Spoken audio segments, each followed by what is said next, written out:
Mesdames et messieurs, le cadre dans lequel nous évoluerons et dans lequel l'an prochain est un cadre qui est exceptionnellement contraint sur le plan général.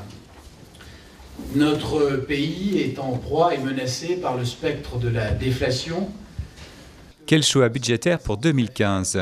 Lors du conseil municipal de Saint-Dié, réuni mardi 2 décembre, le maire David Valence a animé le débat d'orientation budgétaire avec réalisme, mais cependant sans catastrophisme.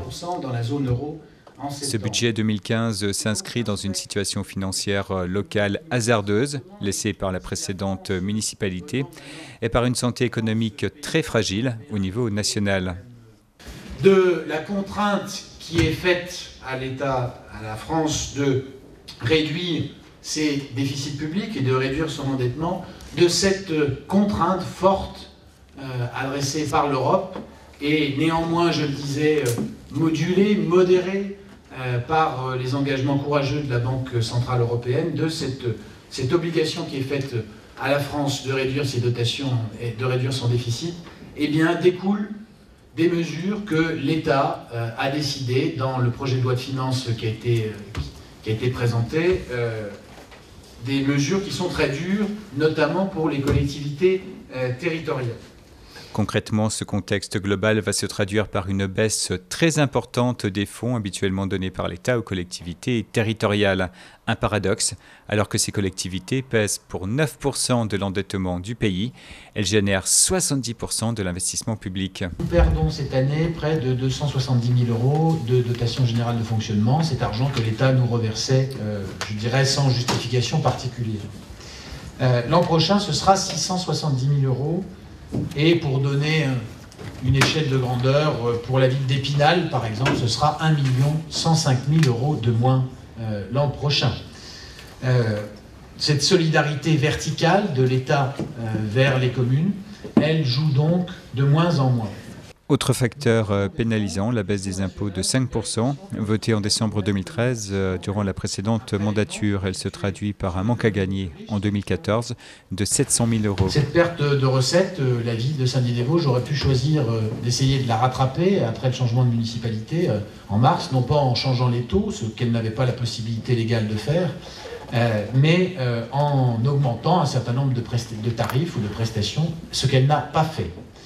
Et donc, j'ai coutume de dire que si nous n'avons pas, et cette majorité n'a pas voté ces baisses d'impôts en pensant qu'il était facile de baisser les impôts pour ses successeurs, c'est nous qui les avons appliqués, cette baisse et qui l'avons supportée. Et donc elle fait partie de notre bilan comme d'autres choses. La capacité d'épargne nette de la ville est négative, cependant elle va continuer à investir.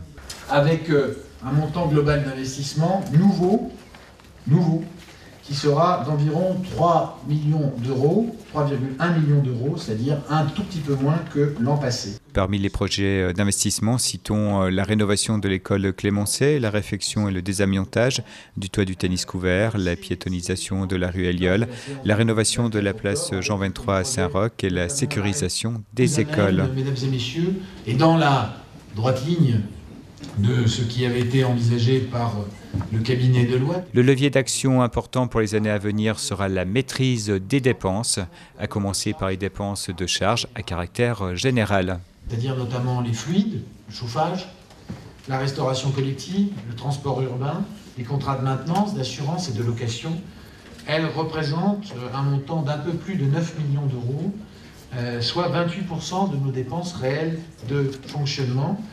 Cette année, des mesures d'économie dont j'ai déjà eu l'occasion de parler et qui sont des mesures d'économie importantes ont déjà permis de réduire ces charges de 9 millions à 8,6 millions d'euros, donc 400 000 € de moins, et je le précise, 400 000 € de moins en 8 mois, et pas dans la période qui s'est écoulée depuis janvier, mais bien depuis celle qui s'est ouverte depuis le 4 avril. Le budget du personnel communal représente 16 millions d'euros, soit 48% des dépenses de fonctionnement. Là aussi, une meilleure gestion est nécessaire. Les prévisions sur lesquelles nous partons sont donc des prévisions de réduction de la masse salariale de 2% par an, avec... on l'a dit, la réorganisation des services, le non-remplacement d'un certain nombre d'agents partis en retraite ou de contrats qui arrivent à échéance, La mutualisation, j'aurai l'occasion d'en reparler, une meilleure prise en compte de la GVT, une meilleure prévision, une meilleure formation, je le disais, et puis un renforcement de la gestion prévisionnelle des emplois et des compétences.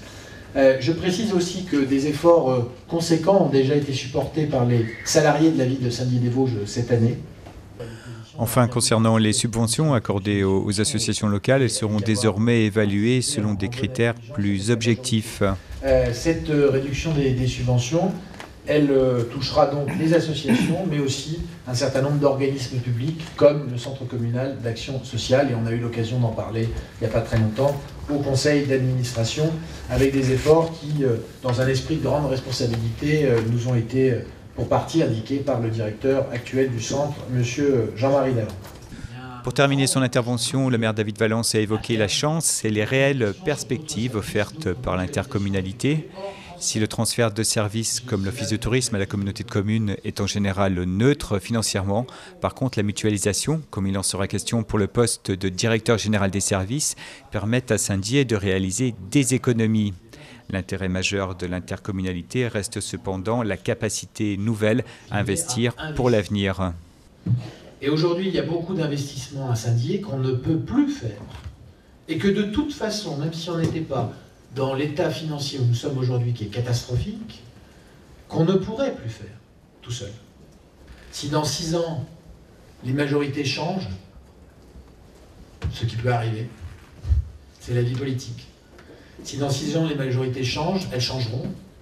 Mais si dans 6 ans, je quitte cette fonction battue par qui que ce soit d'ailleurs, et que nous avons construit ensemble une intercommunalité de projets, et que nous avons réduit l'endettement de cette ville, eh bien, nous pourrons dire les uns les autres, nous avons bien travaillé.